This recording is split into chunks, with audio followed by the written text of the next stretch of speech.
know, our motto at the Portsmouth Brewery is we serve all types. We've been saying that since day one, and meaning we serve all types of people and we serve all types of beer. But Joanne Francis, who co-owns the Portsmouth Brewery, noticed one type that wasn't being catered to. Hers, meaning at 57, women like her dealing with a change of life. Sort of my instruction was, let's not focus on the obvious, which is, you know, all of those tired jokes about hot flashes, expanding middle, you know, sections. Where did my libido pack its bags and left town and left no forwarding address?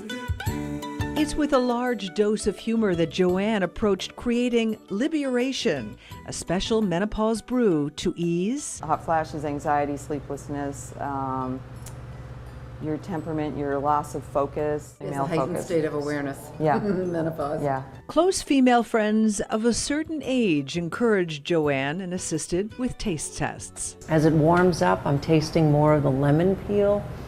I love the aroma of the rose. Marilyn Swihovic is a kinesiologist, an expert in body movement and whole food nutrition. She also helped pick the flowers and herbs for the brew. Hops alone have been very medicinal for centuries, and they help with hot flashes, they help with sleeplessness, they also help with weight, and it doesn't matter what type of hops. I always thought of it as the guy's thing. Retired clinical psychologist and friend Sylvia Pollack didn't touch beer until she got involved with this one. I got to come and like put the herbs in. I'm the person who dropped that bag of herbs in there.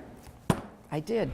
What makes this beer a little bit special is that instead of using hops in the brew kettle to add some balance and bittering to the beer, we've employed about 8 different herbs. Chamomile, rose, lemon balm, stinging nettle, mugwort, chickweed, and damiana. Brewer Matt Gallagher, a self-professed lover of women, his mother, sister, wife, and daughter, dedicated himself to the menopause malt. Aside from my thoughts on women, just the challenge of brewing this beer was fun to me. The flavors that I get from Liberation are pretty hard to pinpoint.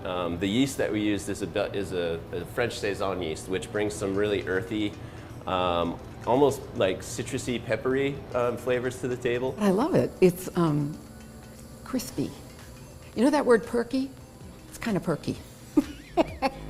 A word that's tonic to the ears of these menopausal women.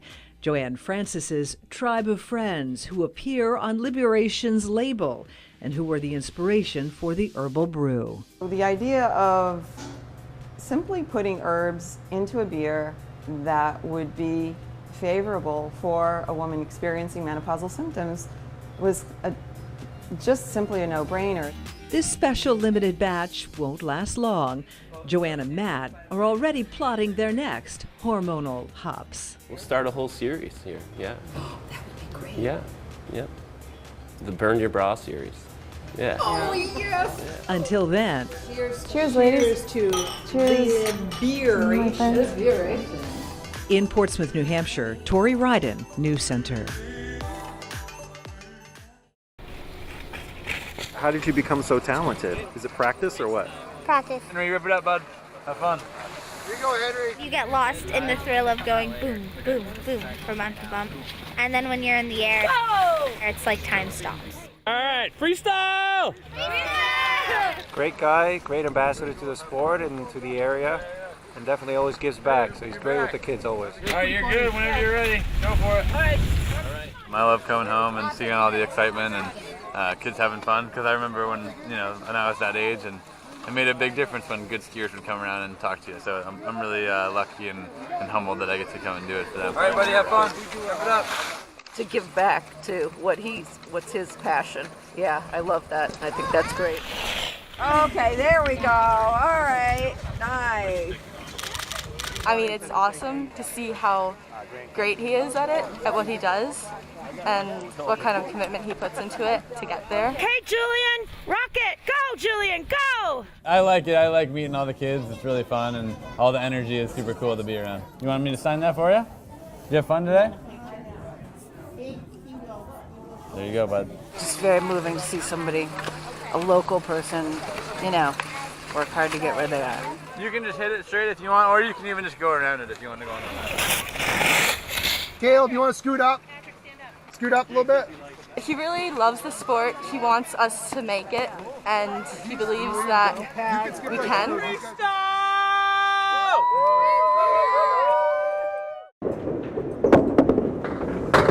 It's like been part of my life for all these years. So it's like, now what? Vacationland's been such a staple of the community for so long. Look at that. I'm going to miss all the bowlers. We made some wonderful friends. We used to bowl here on leagues, my husband and I, for years. Ready? Push it! Now we come with the grandkids. Get a little bit closer, don't start from back here. Ready? Ready? My parents met here, I don't know if you knew that, so it holds a little special place in my heart. We actually met here when I was working here back about 25 years ago. Yep. And I was working the front desk, she was bowling in the league. It's just one of those things, really. I wouldn't be here without this place. So it holds that little soft spot in my heart. My wife and I celebrated an anniversary yesterday, 22 years. My youngest has always loved it, had a passion for it, has worked here the last 4 years and loves it. So it's rougher for him. I have lanes for Callie. Lane's ready for Callie. I don't know if it's hit me yet. It's like, but it's going to be, I'll be glad to see everybody, but I'll be sad. It'll be a sad day, really. All of them, they've been coming here, and since 30 years, 34 years they've been open. And they've been here every year. We've got 3 that time. That's right. They always have a smile on their face. They're always there for you, and it's just, they deserve their time now. It's been a good career, a good business for them the last 34 years, but it's tough. Hopefully we won't be forgotten, because when a business closes sometime, we don't have a tombstone or anything, but it's nice to be able to say, hey, we used to go bowling there, and this is what it was. 1, 2, 3, you got 5. Best of luck, in your retirement. Everybody's going to miss you, and thanks for the memories. Julisse and Joelle are our daughters, and they were both adopted shortly before they turned 3. She was speaking fluent English, reading, and writing. So that was by 4. Once upon a time, deep in the forest, there was a beautiful exotic flower garden. I think it's just great the way that she shows herself and how she stands out to people. This is Callie. She's my favorite character. She was having a rough time dealing with some of the social pressure that was going on at school. Why can't we just accept each other for who we were created to be? Her insights and perceptions on the human psyche are way beyond her years. Honestly, I actually would never have seen myself being an author. Julisse said, well, I can draw flowers. And then she created it from there. She was, indeed, a lovely powder puff pink flower with the nickname of Callie. They just go, yeah, I hear your sister wrote a book, and and they're like, can we get ours signed if we get it? And it is kind of a little weird sometimes, but I'm kind of getting used to it now. There's Rosie, and she's the one that doesn't exactly like different flowers. I personally like the frog. You like the frog? He's cute. Mm-hmm. There's Daisy. She's a peacemaker. She's asking to join the game, and then Daisy says yes, and then next page, Rosie says no. We started going to different elementary schools and showing it as a PowerPoint. We cannot have this flower be in our private garden. She does not look like us. We've had teachers sit there and weep. They were so touched by the book. Just about not judging a book by its cover. But sadly, Rosie thought all new flowers should look exactly like her. Just because someone is that way on the outside, that's not really who they are. They're the same inside, and they should be treated the same because they all have feelings. So that's what this book is really saying. Treat others the same even if they're different.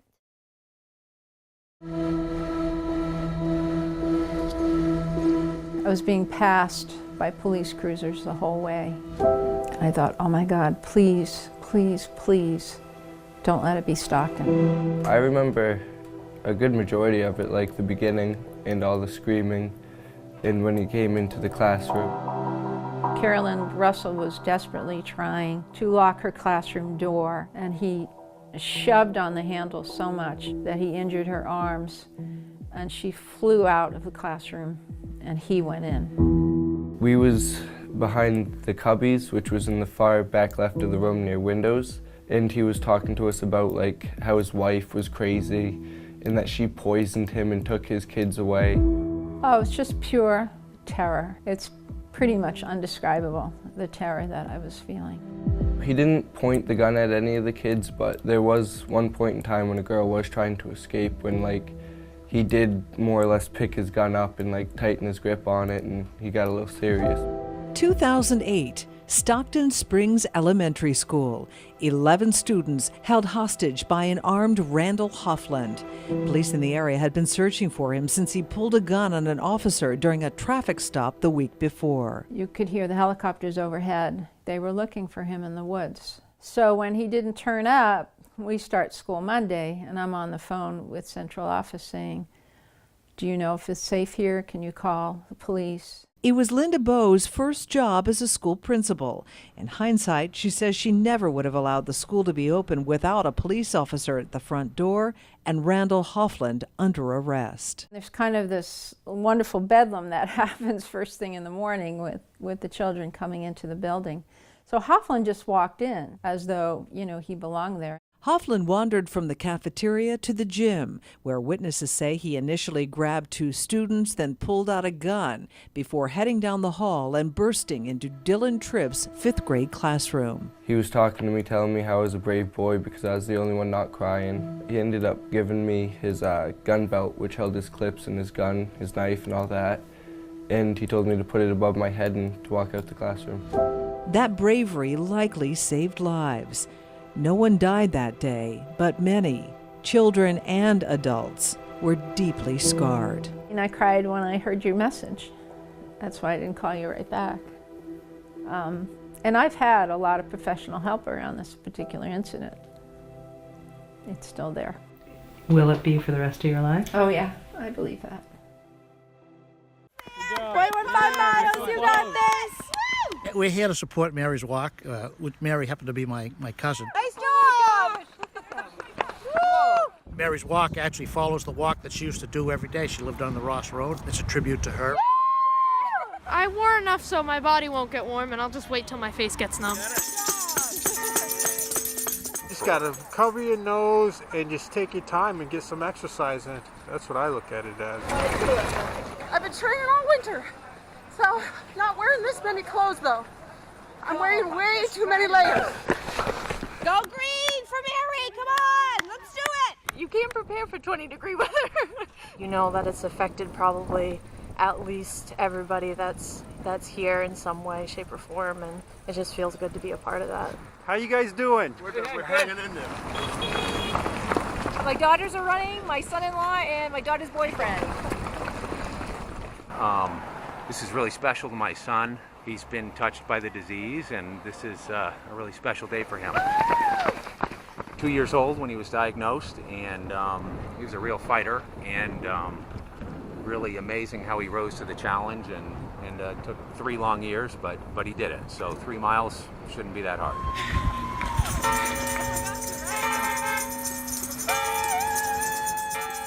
I'm pretty good. Are you good? My face feels frozen, but that's about it. The only thing I regret not bringing is a hat and mittens. Dad came to the rescue.